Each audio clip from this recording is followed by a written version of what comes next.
Alright, here we go. This is a ranked random watch tab game on Salt between the blue team on the left side. It is BurgerNinjaBR in the Void Osprey, I guess, and Zaneti in the Void Bomber. And their opponents, the red team on the right side, it is going to be the TheKrakken in the Pax Helix and G1KVoltz in the Black Ops Helix. Probably going to be very, very standard openings here on Salt. I'm really hoping this is not only not a terrible game, but like not a half-hour to hour-long game, because you never know what can go wrong on Salt. Seriously. Freaking-iously. That didn't really matter. That didn't really make sense, but BurgerNinja and Zaneti gonna open standard.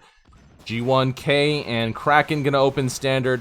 It really, really depends on the next few moments. Will any of these players go out to harass? Will any of them, will they split to the next outpost in the mid, or will they both concentrate on the next outpost? Does look like blue team is gonna go for next outpost. Oh, okay, they are gonna split. Blue team's gonna split, whereas red team is focusing completely on bottom outpost. Realistically speaking, it's probably not a big difference, but it probably would make a big difference if either of these players, or if either of these teams had a player on one of the sides that scouted. And, if the red team noticed that, okay, they're starting to push up on the mid fight, maybe they would start to converge on mid as well to contest them, or maybe they would push as hard as they possibly can on bottom because they know that their units are split. Yeah, you just never really know how to react when you see your opponent's units. It just really depends on your playstyle. A lot of people like to go really, really hard mid-fight, and a lot of people like to try to hit their enemy where they are out of position. But it looks like the red team's actually going to go, well, kinda, sorta both. Red team kind of aggressively going forward here. G1K going for the, the bottom approach, whereas, oh no, I guess they are both doing teamwork on both sides. Okay, now they have ferried their tanks from the top. Not going to go for the mid fight. They are going to go for the bottom fight now. Artillery pointing in for the red team. The bomber is going to be kind of a nuisance, but at low levels, the bombs don't do that much damage, and with 1 or 2 healing units, you should be okay. A little unfortunate for the red team in this scenario that they don't have an Osprey, whereas BurgerNinja is the Osprey. BurgerNinja, a decently skilled player for sure, so we'll probably be able to keep their units topped off. It doesn't look like their units are taking damage at all. The red team, I'm not really sure how they're going to try to approach this. Are they going to try to eke in the mid a little bit, or are they going to just try to do the attrition war against an Osprey? It's going to be a little bit difficult, especially one that just grabbed the credit box and sold it off, so they will have an extra tank in their inventory, or in their army. Okay, the generator going out for the red team, but it's kind of like, as helices, it's not really a huge, a huge unit, a huge addition to have that energy and heal. I guess in general for the heal it's nice, and for, I guess, I don't know, I don't think it heals up units, does it? I don't think it does. I think it's just for the mech. Someone correct me if I'm wrong on that, but now the red team realizes the blue team has been able to take mid, and they haven't really been able to make any relevant progress on the bottom. Yes, they're applying pressure, but the unit spread and defensive line for the blue team, extremely close to their outpost, is very, very effective, and the red team isn't really getting anywhere productive, and G1 actually low on health, getting followed by Zaneti, but does land in Q heal, saving himself, and does not lose the artillery in the process. Okay, more artillery now going up for the red team. I mean, that's theoretically what they need, but again, against an Osprey on the opposing team, and right up against their outpost support here for the blue team. Blue team should probably put a generator up in this case. In this scenario, that would work out very well, but honestly, it doesn't even really seem like they need it. The red team now pulling back. Kraken with 3 damaged artillery in his cargo. And the bomber bombing away. Blue team still has a very easily holdable foothold on mid. There is just one shooter shooting away. I mean, if they put 8 or something like that, they might actually be able to get somewhere. But as of right now, I don't know how many units they've lost. Let's see if that's on here. No, that's just units killed. I don't think it shows units lost that you produced. That would be nice though, wouldn't it? G1K now clearing the mid high ground, which I'm not really sure the point of right now, especially because your teammate is trying to fight off 2 enemy mechs from destroying all your units. The red team is definitely behind a little bit in terms of units on the field. Right now it's 60 to 52. with Krakken and BurgerNinja sitting on about the same amount of credits, and Zaneti and G1K sitting on about the same amount of credits. Will the blue teams press this top mid advantage and move out at all? Probably not, I would assume. They'd probably sit and just see if they can win the attrition war, especially considering that they are ahead. They will probably be either equivalent or ahead in level. They might be able to get Bertha out first, Bertha grinder, goalie, etc., etc. And in the you know, the defensive hold position, not the need to put up artillery and do damage to the opponent's team like their opponents are. Oh, and looks like Zaneti snagged this top right with Sam's, but does get killed, so the red team is going to be able to clean that up pretty easily. No team support by BurgerNinja, no follow-up with supporting infantry to keep this under their control, but realistically speaking, I don't know how productive that would have been.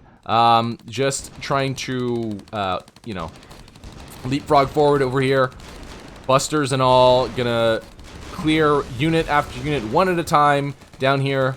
It's 65 to 55. The red team is gonna be upkeep capped at 59, whereas the cap for the blue team, because they have that middle outpost at the top, is 69. I would expect to see some whoppers coming out from either team sometime soon, but as of right now, we have none, obviously. Generator out for the red team.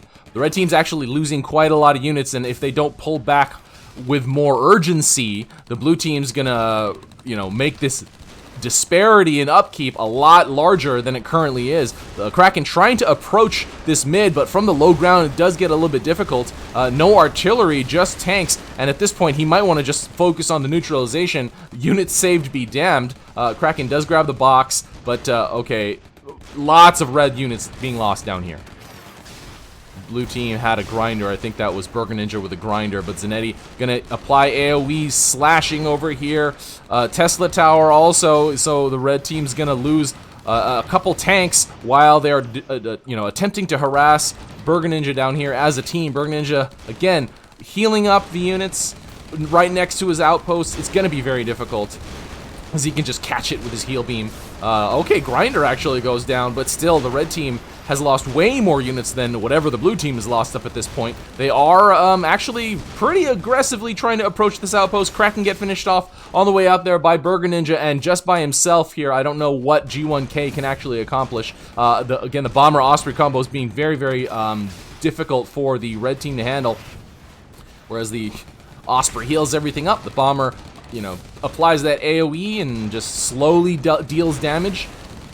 There you go, the napalm doing its thing. I would imagine Zaneti has full, oh no, level 3 bombs, but either way, that's still pretty good. And I think that's level 1 ground speed. Is it ground speed still? I really don't remember what the ability is anymore. They've changed it so many times. I believe it's still ground speed, meant to strike bombs. But 40 to 67, it's looking like a downhill battle. Uphill battle? They're falling downhill. The red team is rolling. I'm not really sure how to put that, but either way, BurgerNinja actually got killed there, just there. I'm not really sure how. Okay, so we have a team wipe on the red side, or on the blue side. The red team really, really needs to use this to their advantage and clear whatever units they can at the bottom over here, and that's kind of what they're doing. BurgerNinja finally returning to battle, but not before losing a decent amount of units over here down at the bottom. Box spawns back up. Let's see if any of the players, I don't know, they're too busy right now.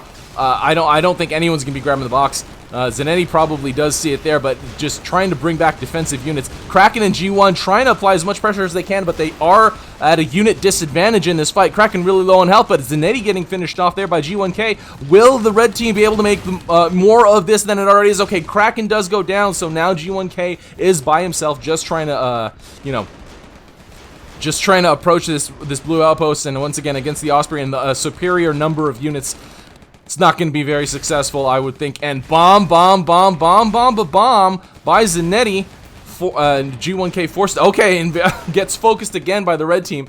A little bit irresponsible bombing by Zaneti, but it does the job that it needs to. The red team has been pushed back. the red team is not trying to redirect the focus of the fight. Right now, it's all down here at the bottom, and the blue team a little bit overextending there. They actually might lose the goalie. They lose all 3 units down here, and BurgerNinja gets finished off. They might also lose a Gorgon. Zaneti really needs to save that. Gorgons are expensive. And there you go, does get saved. That would have been huge. Does not get focused fired while bombing this time. The grinder wandering away and getting killed.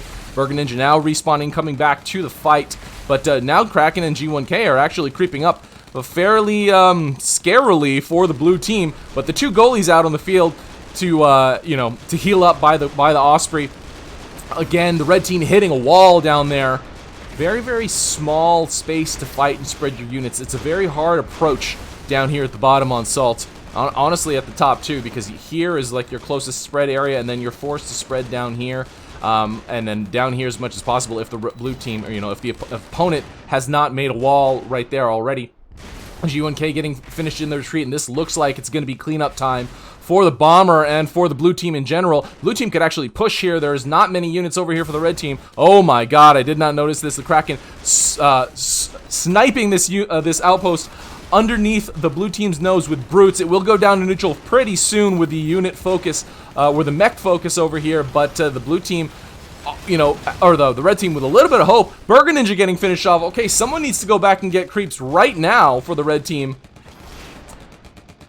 The one goalie against the other goalie, but one of the red players really needs to take this outpost back, whether it be with self-built infantry or with creeps. We are past the 10-minute mark, so level 3 creeps are out, so those are actually fairly decent at holding outposts. G1K getting finished off, and Kraken probably needs to pull his units out there. Don't lose that goalie. Oh, they are going to lose the goalie. Oh gosh, Zaneti bombing them down. Kraken taking the box, but it won't compare at all to the units they just lost. 29 to 77. The red team is, in my opinion, I would say professional opinion, but that's definitely not going to be a statement that is fact. In my opinion, this is when you should start considering surrender. You do a quick fly around of the map. You basically have no units left here. There's nothing here. There's nothing at your fort. These are all your units. And then you see all this here for the blue team, a couple of units here for the blue team. They have mid, they have a ton up here at the top middle. So you need to start considering surrender over here. Kraken and G1 did, they started mounting comebacks and had a lot of promising moments, that's for sure. Up until now, I would not say that there was any reason to surrender up until those points. But now at this point, I mean, they can't see the upkeep difference, but we can. You can easily see 75 to 28. It's looking really bad for the red team, and Kraken getting finished off. They're overextending mostly because he had to overextend this far behind. Desperate times call for desperate measures, and basically the degree of disadvantage that the red team was at just there was one of the reasons that Kraken died, because he had to try to make something happen at that time. I mean, obviously there is always a possibility of a slow, steady creep, a slow artillery war victory, and the losing team to turn it around, but it's just, there are not a ton of AirMech games that you can play, guys, so play as many as you can. Don't, don't drain all of your AirMech focus, attention, and energy into games that are basically already lost. Blue team taking the bottom right outpost here. They just need to pull out a couple of defensive units to keep it under their control. G1K gets finished off. Kraken's the only one here left. Gonna probably be able to kill this goalie, but might go down himself. Does try to Q heal, getting hit by creep still, and now both blue players are here. Okay, he still has a decent amount of health, and G1K now coming back to the fight, but Kraken actually pretty low on health with 0 friendly units in the area, and I'm pretty sure this is going to be the end of Kraken's life. There you go, gets finished off by BurgerNinja. G1K here just with the top right outpost, their last stand outpost under their control. Does look like the blue team should probably push out. Probably just fly around the entire map and just hit go, go, go for all your units at this point. Essentially what should happen, I think.